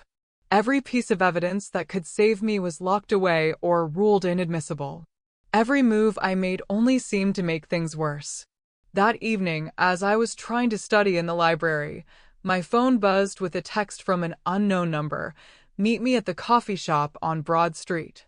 Come alone. I have information about your father. A friend. Every instinct told me it was another trap, another way for Patricia to manipulate or frame me. But I was so desperate for any kind of hope that I went anyway. The coffee shop was nearly empty when I arrived. In the back corner, I saw a woman in her 50s with graying hair and tired eyes. She waved me over nervously. Are you Zara? She asked in a whisper. I nodded and sat down across from her. My name is Linda Morrison, she said. I was your father's secretary for 15 years. I recognized the name from company documents I'd seen. What do you want? I want to help you, she said, glancing around nervously. I know what Patricia did to your father, and I know what she's doing to you. She pulled out a manila envelope. I've been collecting evidence for months, ever since I realized what was happening. Financial records, emails, recordings of phone conversations. Everything you need to prove she's been stealing from the company. I stared at the envelope, afraid to hope. Why are you helping me? Because your father was a good man who didn't deserve what happened to him. And because Patricia threatened to destroy me if I ever spoke up. Linda's voice shook with emotion. She said she'd ruin my reputation, make sure I never worked again. But I can't stay silent anymore. She pushed the envelope across the table. This is everything I could gather without her knowing. Bank transfers, forged signatures, evidence of the offshore accounts. It's enough to prove she's been embezzling for years. I opened the envelope and saw documents that made my heart race. Bank records showing unauthorized transfers, emails discussing creative accounting, even recordings of Patricia talking to someone about eliminating loose ends. This is incredible, I whispered. But why didn't you come forward before? Linda's expression grew dark. Because I was scared. Patricia isn't just a thief, Zara. She's dangerous. I think she might have killed your father. The words hit me like ice water. What do you mean? He was getting suspicious, asking questions about the missing money. He'd started an internal audit, was planning to confront her. Then suddenly he had a heart attack. Linda leaned closer. But the thing is, your father's heart was fine. He'd just had a complete physical 2 months before he died. Clean bill of health. Are you saying she poisoned him? I'm saying the timing was very convenient for her. And I'm saying you need to be very careful. If she's willing to kill to protect her secret, she won't hesitate to hurt you too. Linda stood up to leave, then paused. There's something else. Patricia isn't working alone. She has a partner, someone who's been helping her with the technical stuff, the fake recordings, the forged documents, all of it. Who? I don't know his real name, but I've seen him at the office. Tall, thin, always wears expensive suits. He calls himself Peter Barkley, but I don't think that's his real name either. My blood went cold. Peter Barkley was one of my lawyers, one of the people I'd been trusting with my most sensitive information. Are you sure? I saw him meeting with Patricia last week, going over plans to discredit you. He's been feeding her information about your legal strategy, helping her stay one step ahead. The betrayal hit me like a physical blow. One of my own lawyers had been working for Patricia all along, sabotaging my case from the inside. As Linda disappeared into the night, I sat in that coffee shop holding evidence that could change everything, but also knowing that my legal team had been compromised from the beginning. I was completely alone, facing an enemy who had already killed once and wouldn't hesitate to kill again. But for the first time in weeks, I also had hope. Because Patricia had made one crucial mistake. She'd underestimated how far I was willing to go to get justice for my father. And she was about to find out just how dangerous a desperate daughter could be. I sat in that coffee shop for 2 hours after Linda left, staring at the evidence she'd given me and trying to figure out what to do next. I couldn't trust my own legal team. Peter Barkley had been feeding information to Patricia from the beginning. I couldn't go to the police. They'd probably arrest me for violating the restraining order. And I couldn't handle this alone.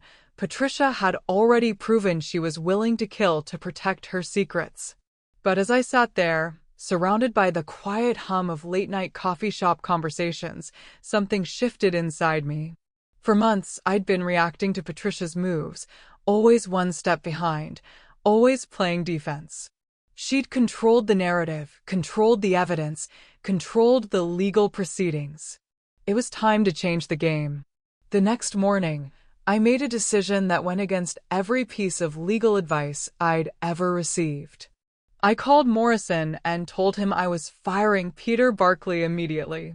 "Zara, you can't just fire a member of your legal team in the middle of a case," Morrison said, confusion clear in his voice.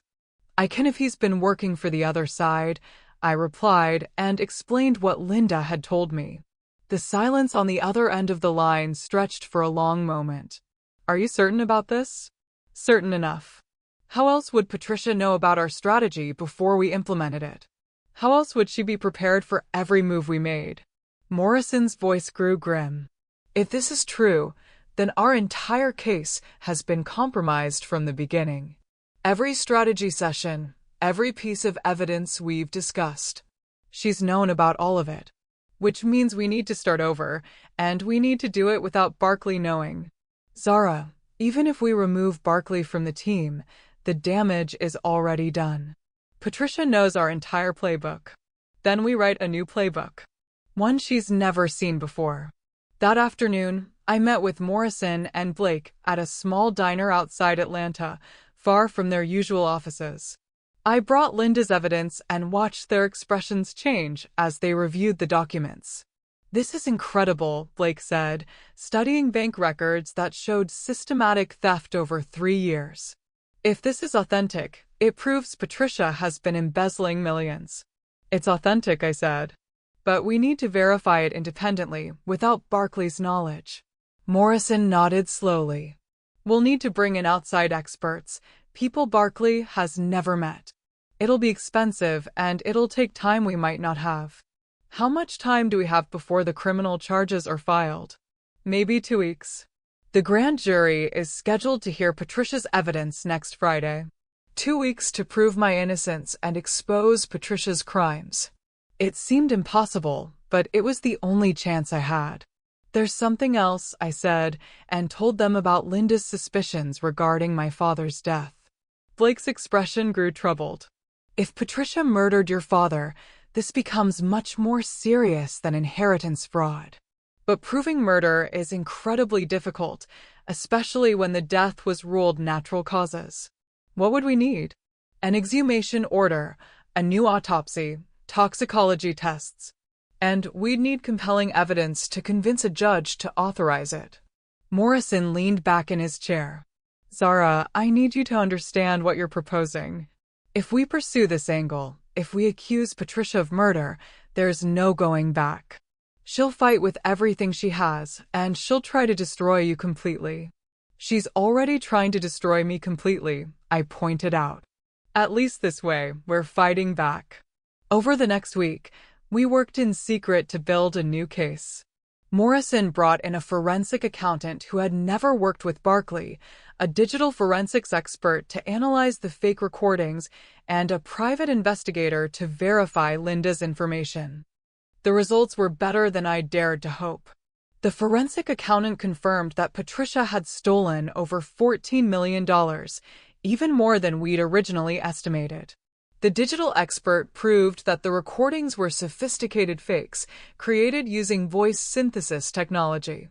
And the private investigator discovered that Peter Barkley was actually Gerald Stanford, a disbarred lawyer with a history of fraud who had been working with Patricia for over 2 years. But the most shocking discovery came when we investigated Patricia's background more thoroughly. Her real name is Margaret Sinclair, the investigator reported. She's been married 6 times, and 4 of her previous husbands died under suspicious circumstances. Each time, she inherited substantial wealth, and each time, she disappeared shortly after the probate was settled. Blake stared at the report. She's a serial killer. We can't prove that yet, Morrison cautioned. But the pattern is undeniable. Wealthy older men, sudden deaths, convenient inheritances. What about the other families? Did any of them ever challenge her? 2 tried. Both cases were settled out of court for undisclosed amounts. The families signed NDAs and never spoke publicly about what happened. I felt sick thinking about all the people Patricia had destroyed, all the families she'd torn apart. How many people has she killed? We don't know. But Zara, this information changes everything. We're not just fighting for your inheritance anymore.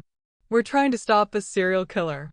That night, I sat in my car outside the campus library, staring at my phone. I had Linda's number, and I knew I needed to warn her about the danger she was in. If Patricia suspected that Linda had given me evidence, she might try to silence her permanently. But when I called, the number went straight to voicemail.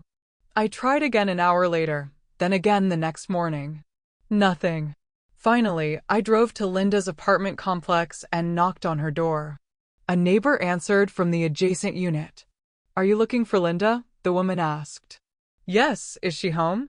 The neighbor's expression grew sad. "Oh, honey, didn't you hear? Linda was in a car accident 3 days ago. Terrible thing. Her brakes failed on the highway.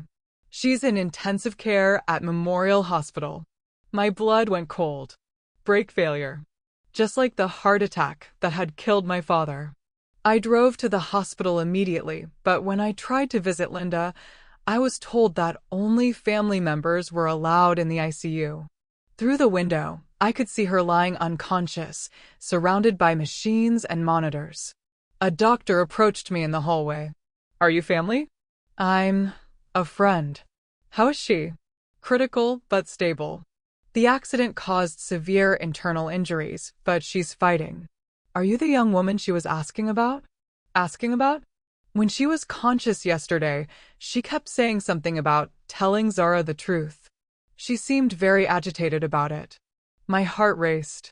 "Did she say anything else?" "She mentioned something about a safe and numbers." The nurses thought she was delirious from the pain medication. A safe. Numbers. I thought about my father's briefcase, about the combination lock I'd finally cracked. What if Linda had hidden additional evidence somewhere, protected by a combination only she knew? That evening, I made another decision that could have gotten me arrested. I broke into Linda's apartment. I knew it was illegal, knew I was risking everything, but Linda was fighting for her life and Patricia was covering her tracks. If there was evidence hidden in that apartment, it might be my last chance to find it. Linda's apartment was small and neat, filled with photos of her family and mementos from her years working for my father's company. I searched carefully, looking for anything that might contain hidden documents or evidence. In her bedroom closet, behind a row of winter coats, I found a small fireproof safe. It had a digital combination lock, and I had no idea what the numbers might be. I tried Linda's birthday, her social security number, her address. Nothing worked. Then I remembered what the doctor had said about her mentioning numbers while she was delirious. What numbers would be important enough for Linda to remember even while unconscious? I thought about her years working for my father, about the company she'd devoted her career to. Then I remembered something. My father's company had been founded on March 15, 1998. March 15, 98. I entered the numbers into the safe, and it clicked open. Inside, I found a treasure trove of evidence that made everything else look insignificant. Bank records showing Patricia's theft going back 5 years, not 3. Recordings of phone conversations where she discussed eliminating problems and cleaning up loose ends. And most damning of all, a small vial of clear liquid with a label that made my blood freeze. Digitalis, for emergency use only. Digitalis. a heart medication that, in large doses, could cause cardiac arrest. The perfect murder weapon for someone who wanted to make a death look natural. At the bottom of the safe was a note in Linda's handwriting. If something happens to me, give this to Zara Mitchell. Patricia Sinclair killed Robert Mitchell, and she'll kill anyone who threatens to expose her. The vial contains the same poison she used. I found it in her desk drawer. I sat on Linda's bedroom floor, holding evidence that proved Patricia was not just a thief, but a murderer. The woman who had raised me, who I had called Mom for 2 years, had poisoned my father and tried to kill the only witness who could expose her. But I also knew that possessing this evidence put my own life in danger. If Patricia was willing to kill Linda to protect her secret, she wouldn't hesitate to kill me too. I had a choice to make. I could take this evidence to the police and hope they would protect me while they investigated. Or I could use it to force Patricia into a confession, to make her admit what she'd done in front of witnesses who could testify against her. The safe choice was to go to the police. But the police had already shown they were inclined to believe Patricia's version of events. And if she had other accomplices, other people helping her cover her tracks, she might find a way to discredit this evidence too. The dangerous choice was to confront her directly, to force a confession that would end this once and for all. As I sat in Linda's apartment, holding a vial of poison and evidence of multiple murders, I realized that the scared, naive girl who had been thrown out of her home 3 months ago was gone. In her place was someone harder, someone willing to take risks that would have terrified her before. Patricia had created an enemy she never expected. She'd pushed me so far, hurt me so deeply, that I was no longer afraid of her. I was ready to destroy her, even if it meant putting my own life on the line. The next morning, I called Patricia's number for the first time since our meeting at the park. Well, she said when she answered. I was wondering when you'd finally come to your senses. We need to meet, I said. I have something you want. And what's that, sweetheart? Linda Morrison's evidence. All of it. Including the things she found in your desk drawer. The silence on the other end of the line told me everything I needed to know. Patricia knew exactly what I was talking about. Where do you want to meet? She asked finally, her voice carefully controlled. The construction site on Riverside Drive. The one Dad was working on when he died. Tomorrow night at 9 p.m. Come alone. And if I don't? Then Linda's evidence goes to the FBI, the media, and every law enforcement agency in the state. Your choice. I hung up before she could respond, my heart pounding with adrenaline and terror.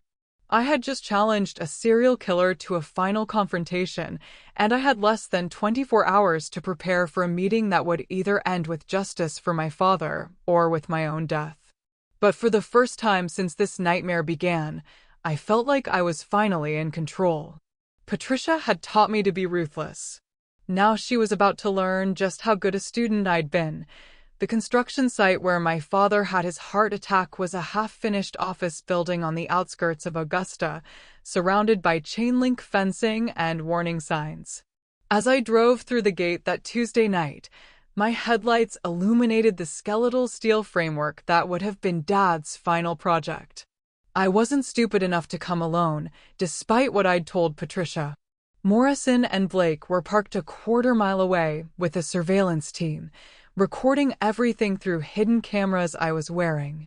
The FBI had been contacted, though they couldn't officially act without more evidence. And Linda's poison vial was safely locked away in a bank vault, with instructions for its release if anything happened to me. But as I walked through the construction site at 8:45 p.m., checking the recording equipment one final time, I felt more alone than I'd ever felt in my life. Patricia arrived exactly on time, her black Mercedes pulling up to the site entrance with headlights cutting through the darkness. She stepped out wearing a long coat and heels completely inappropriate for a construction site, but she moved with the confidence of someone who believed she held all the cards. "Hello, Zara," she said as she approached, her voice carrying that familiar condescending tone. I have to admit, I'm impressed. 3 months ago, you were a scared little girl sleeping in her car. Now look at you, orchestrating midnight meetings, making threats. I've taught you well. You didn't teach me anything except how much I hate you, I replied, surprised by the steadiness of my own voice. Patricia laughed, a sound like breaking glass. Oh, sweetheart, you have no idea what I've taught you. You think you're here to expose me, to get justice for your precious daddy. But really, you're here because I want you here. What are you talking about? Did you really think I didn't know about Linda's little evidence collection? Did you think I didn't know she was feeding you information? Patricia's smile grew wider. I've been watching you for weeks, Sarah. Every move you've made, every person you've talked to, every piece of evidence you think you've found, I've known about all of it. My blood went cold. That's impossible. Is it? Tell me, how did you think Linda survived that car accident? Brake failure on the highway should have killed her instantly. But somehow, miraculously, she lived just long enough to give you exactly the evidence you needed to feel brave enough to confront me. The implication hit me like a sledgehammer. You staged the accident? I staged everything, darling. Linda's accident, her survival, even her convenient placement in a hospital where you could visit her and hear about the safe she'd hidden. I wanted you to find that evidence. I wanted you to feel powerful. Patricia began walking in a slow circle around me, like a predator stalking prey. You see, there was one tiny problem with my perfect plan to steal your father's fortune. As long as you were alive, there was always a chance someone might believe your story, might investigate too deeply, might uncover the truth. So you decided to kill me. Oh no, sweetheart. I decided to let you kill yourself. She pulled out her phone and showed me a video. It was security footage from Linda's apartment building, showing me breaking in and searching through her belongings. Breaking and entering. Theft. Tampering with evidence. And now, meeting with me in a remote location with what you believe is evidence of murder. Patricia's smile was triumphant. When they find your body tomorrow morning, it will look like a desperate young woman who finally snapped under the pressure of her own lies. People know I'm here, I said, trying to keep the fear out of my voice. If something happens to me, your lawyers will assume I killed you, of course. But they'll never be able to prove it. Because I was never here tonight. Patricia pulled off her coat, revealing a completely different outfit underneath: jeans, sneakers, a dark hoodie. This is Margaret Sinclair's coat, Margaret Sinclair's car, Margaret Sinclair's phone. But Margaret Sinclair doesn't exist anymore. She died in a car accident in Florida this afternoon. Tragic brake failure, just like Linda's. She tossed the coat and phone into a nearby dumpster. Patricia Mitchell, grieving widow, is at home in bed with a migraine. She has witnesses, the housekeeper, the gardener, even a doctor who made a house call. Perfect alibi. I stared at her in horror as I realized the scope of her planning. She hadn't just been stealing money or covering up crimes. She'd been preparing to disappear entirely, to become someone new, leaving behind a trail of bodies and a perfect frame job that would make me look like a delusional killer. You're insane, I whispered. I'm thorough, she corrected. Do you know how many families I've destroyed over the years? How many men I've killed? How many children I've erased from their inheritance? Dozens, Sarah. And I've never been caught because I'm very, very good at what I do. She reached into her purse and pulled out a small pistol. Your father was supposed to be easy. Lonely widower, vulnerable to a younger woman's attention, wealthy enough to make the effort worthwhile. But he was smarter than I expected. He started asking questions, investigating my background, building cases against me. So you poisoned him.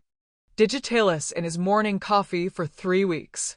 Gradual heart damage that looked completely natural. Even I was impressed with how well it worked. Patricia's voice was casual, like she was discussing the weather.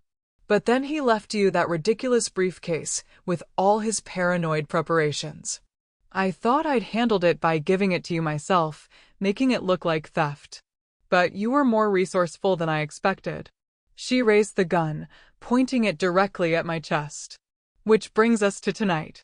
The final chapter in the sad story of Zara Mitchell, a disturbed young woman who couldn't accept that her father had moved on to a new family.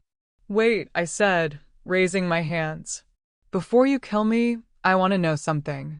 The paternity test, the photos, all that evidence you showed me, was any of it real? Patricia laughed. Oh, that was all completely fake. Your father was definitely your biological father. But I needed you to doubt yourself, to question your own worth.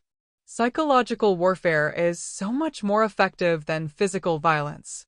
And Gerald and Brittany? Do they know what you've done? My children know exactly what they need to know. That I've provided them with a comfortable life, and that sometimes sacrifices have to be made to maintain that comfort. Her expression grew cold.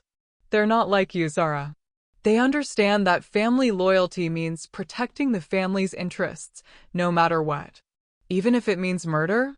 Especially if it means murder. Patricia's finger tightened on the trigger, and I knew I had seconds to live. But then something unexpected happened. The construction site was suddenly flooded with light as police cars surrounded the area, sirens wailing.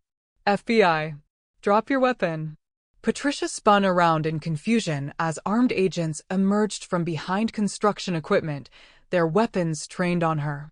What the hell, Dash? You're under arrest for the murders of Robert Mitchell, James Sinclair, William Barkley, and attempted murder of Linda Morrison, Agent Sarah Rodriguez called out through a megaphone. Patricia's face went white as she realized she'd been trapped. This is impossible. I planned everything perfectly. You did, I said, pulling off the wire I'd been wearing. Except for one thing. You assumed I was as naive and trusting as I used to be. But you taught me to be suspicious, to question everything, to always have a backup plan. Agent Rodriguez approached with her weapon still drawn. Miss Sinclair, drop the gun and put your hands behind your head. My name is Patricia Mitchell, she said desperately. I don't know what this girl has told you, but she's been stalking me, threatening me, Dash. We have everything on tape, Rodriguez said. Your confession to multiple murders, your admission of fraud, your attempt to kill Ms. Mitchell. It's over. Patricia looked around wildly, realizing she was completely surrounded. For a moment, I thought she might try to shoot her way out. But then her shoulders sagged in defeat, and she dropped the gun. As the agents moved in to arrest her, Patricia looked at me with something that might have been respect. You really are your father's daughter, she said. He would be proud of how ruthless you've become. I'm nothing like you, I replied. I fight for justice. You fight for greed. Justice, greed, they're just different words for the same thing. Taking what you believe you deserve. As they led Patricia away in handcuffs, Agent Rodriguez approached me. Are you all right, Miss Mitchell? I think so. How long have you been watching? Since you contacted us yesterday with Linda Morrison's evidence. We've been building a case against Margaret Sinclair for years, but we could never get enough evidence to prosecute. Your father's documentation and Linda's testimony gave us what we needed. What happens now? Now we search her properties, freeze her assets, and build cases for multiple murders across several states. You've helped us catch one of the most successful serial killers in recent history. As the police cars drove away with Patricia in custody, I stood alone in the construction site where my father had died. The steel framework of his final building rose around me like a monument to his memory. Morrison and Blake emerged from their surveillance position, both looking relieved and exhausted. It's over, Blake said, putting a hand on my shoulder. She confessed to everything. The inheritance is yours, the criminal charges against you will be dropped, and Patricia will spend the rest of her life in prison. What about Gerald and Brittany? They're being questioned, but unless we can prove they actively participated in the murders, they'll probably just lose their inheritance. The money Patricia stole will be returned to your father's estate. I nodded, feeling strangely empty despite the victory. And Linda? She's awake and talking. The doctors say she'll make a full recovery.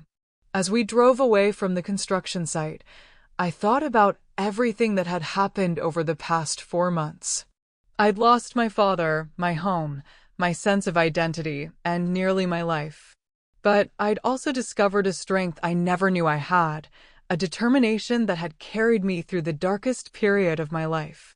Patricia had tried to erase me from my father's legacy, but instead, she'd forged me into someone worthy of that legacy.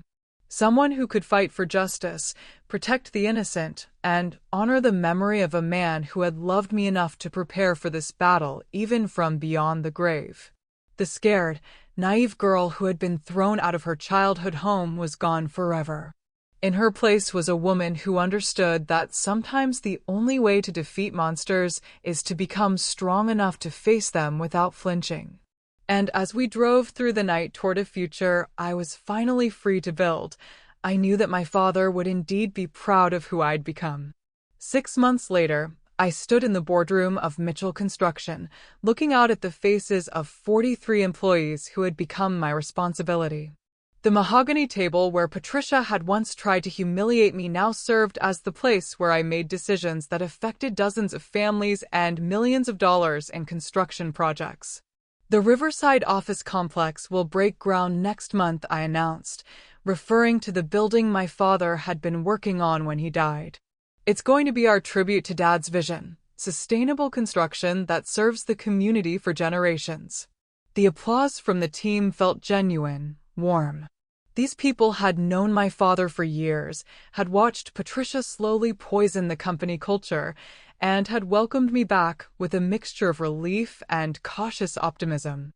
After the meeting, I walked through the offices that were now mine, past photos of completed projects and awards my father had earned over 25 years of honest work. Linda Morrison was back at her desk, fully recovered from her injuries and serving as my executive assistant. She'd become more than an employee. She was my mentor, teaching me the business my father had built from nothing. The FBI called, Linda said as I passed her desk. Patricia's trial date has been set for next spring. They're confident they have enough evidence for multiple murder convictions. I nodded, feeling a familiar mix of satisfaction and sadness. Patricia was facing life in prison without parole, but that wouldn't bring back my father or the other men she'd killed. Justice was important, but it couldn't undo the damage she'd caused. What about Gerald and Brittany? No charges filed. The prosecutors decided they were victims too, in their own way. But they've been cut off completely. No inheritance, no trust funds, nothing. I'd struggled with that decision. Despite everything, Gerald and Brittany had been my siblings for 8 years. But they'd chosen to support Patricia even after learning the truth about her crimes. They'd prioritized their comfort over justice, and that choice had consequences. Any word on where they ended up? Gerald is working at a restaurant in Florida. Brittany moved in with her boyfriend's family. They're both having to learn what it's like to work for a living. It wasn't the life they'd expected, but it was honest work. Maybe struggling would teach them values their mother never had. That evening, I drove to Riverside Cemetery for my weekly visit to Dad's grave. The court order barring me from the cemetery had been lifted immediately after Patricia's arrest, and I'd been coming here every Tuesday since then. "Hey, Dad," I said, placing fresh flowers on his headstone. "I think you'd be proud of how the company's doing. We landed 3 new contracts this month, and the team is really coming together." I sat on the small bench I'd had installed next to his grave, watching the sunset paint the sky in shades of orange and pink. "I've been thinking about what Patricia said that night, about how you taught me to be ruthless. I don't think that's what you intended, but maybe it's what I needed to learn. Sometimes you have to be willing to fight for what's right, even when it's dangerous." A gentle breeze rustled the oak tree above his grave, and I chose to interpret it as approval. "I'm going back to school in the fall," I continued. "Georgia Tech agreed to let me finish my engineering degree part-time while I run the company. I figure you'd want me to have that diploma, even if I don't technically need it anymore." The truth was, I wanted it too. The scared girl who had been sleeping in her car felt like a different person now, but she'd had dreams worth pursuing. I wanted to honor those dreams while building something new. My phone buzzed with a text from Detective Rodriguez. Thought you'd want to know. We found evidence linking Patricia to 2 more murders in Texas. The families are finally getting closure. I smiled sadly, thinking about other children who had lost their fathers to Patricia's greed, other families who had been torn apart by her lies. At least now they would have answers, and Patricia would face justice for all her crimes. As I drove home to the house that was finally legally mine, I thought about the future I was building.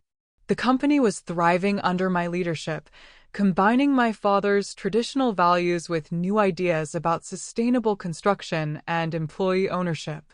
I'd established a scholarship fund for children who had lost parents to violent crimes. And I was working with the FBI to help identify other victims of inheritance fraud across the country. But the most important change was personal.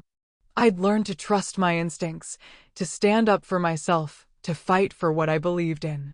The naive girl who had trusted everyone and questioned nothing was gone, replaced by someone who could navigate complex situations with both compassion and strength. I pulled into the driveway of my childhood home, now restored to the way it had been when my parents were alive. I'd removed all traces of Patricia's influence, the cold modern furniture, the sterile decorations, the family photos that had gradually excluded me over the years. In their place were memories of my real family. Photos of my mother and father, pictures of birthday parties and Christmas mornings, mementos of a childhood that had been happy before Patricia arrived to poison it. As I walked through the front door, I was greeted by the sound of laughter from the kitchen. My college friend Jessica was there, along with 2 other friends from school. We'd reconciled after Patricia's arrest when the truth about the fake evidence came out. Jessica had apologized for doubting me, and I'd forgiven her for being human. "How was the board meeting?" Jessica asked, looking up from the homework spread across the kitchen table. "Productive. We're expanding into renewable energy projects next year." "Look at you, corporate executive at 23, laughed my friend Maria. "Remember when your biggest worry was passing thermodynamics?" Simpler times, I agreed, but I wasn't entirely nostalgic for them. The challenges I'd faced had been terrible, but they'd also revealed strengths I never knew I had. Later that night, after my friends had gone home, I sat in my father's study, my study now, reviewing plans for the company's future. The briefcase that had started this whole journey sat on the desk beside me, now serving as a reminder of how much I'd grown. My phone rang, showing a number I didn't recognize. "Is this Sarah Mitchell?" The voice was young, female, nervous. "Yes, who is this?" "My name is Flora Barkley. I think my stepmother might be trying to kill my father." I sat up straighter, my attention fully focused. "Tell me what's happening." For the next hour, I listened to a story that was eerily familiar. A wealthy widower who had remarried quickly. A stepmother who was gradually isolating him from his children. Financial irregularities that no one was supposed to notice. A young woman who felt like she was going crazy because no one believed her concerns. "I found your name in a news article about that woman in Georgia," Flora said. "The one who killed all those men." "I know it sounds crazy, but I think my stepmother might be doing the same thing." "It doesn't sound crazy at all," I said gently. "Where are you located?" "Phoenix, Arizona." "I'm going to give you some phone numbers. FBI agents who specialize in this kind of case. But Flora, I want you to be very careful. If your stepmother is what you think she is, then you're in real danger." "What should I do?" "Document everything. Record conversations if you can do it safely. Don't confront her directly. And whatever you do, don't let her know you suspect anything." After I hung up, I sat in the quiet study thinking about the call. Patricia had been part of a larger network of inheritance predators, people who targeted vulnerable families and destroyed them for profit. Her arrest had been a victory, but it was just one battle in a much larger war. I opened my laptop and began researching Flora's situation, using resources and contacts I'd developed over the past 6 months. If her stepmother was another Patricia, then Flora was going to need all the help she could get. But she wasn't going to face it alone. I'd learned too much, grown too strong, to let other families suffer the way mine had. As I worked late into the night, building a case file for a girl I'd never met in a city I'd never visited, I realized that Patricia had been wrong about one thing. She'd said that justice and greed were just different words for the same thing, taking what you believe you deserve. But justice wasn't about taking. It was about protecting. It was about using your strength to shield others from the monsters who would destroy them. It was about turning your pain into purpose, your trauma into triumph. My father had built a construction company that created homes and offices where families and businesses could thrive. I was building something different but equally important, a network of support for people fighting inheritance predators, a resource for families under attack, a way to turn victims into survivors. The scared girl sleeping in her car was gone forever. In her place was a woman who understood that sometimes the best way to honor the dead is to protect the living. And as I worked through the night, preparing to help another daughter save her father, I knew that this was just the beginning. Patricia had taught me to fight. Now I was going to teach others. The war against inheritance predators had found its newest general, and I was ready for battle. Hey everyone! Thank you so much for staying with me through this incredible journey. If this story resonated with you, if it reminded you that you're stronger than you know and that justice is worth fighting for, please hit that like button and subscribe for more stories about ordinary people doing extraordinary things. Have you ever had to fight for what was rightfully yours? Have you ever discovered that someone you trusted was betraying you? Share your thoughts in the comments below. I read every single one, and your stories inspire the content I create. And if you know someone who's facing their own inheritance battle, their own family betrayal, or their own fight for justice, share this story with them. Sometimes we all need to be reminded that we're not alone, that others have walked this path before us, and that victory is possible even when everything seems hopeless. Next week, I'll be sharing Flora's story, how we exposed her stepmother's scheme and saved her father's life. It's a tale of cross-country investigation, digital forensics, and the power of women supporting women in the fight against predators. Until then, remember, you are stronger than your circumstances, braver than your fears, and more capable than you know. Sometimes the people who try to break us are actually forging us into something unbreakable. Take care of yourselves, and I'll see you in the next story.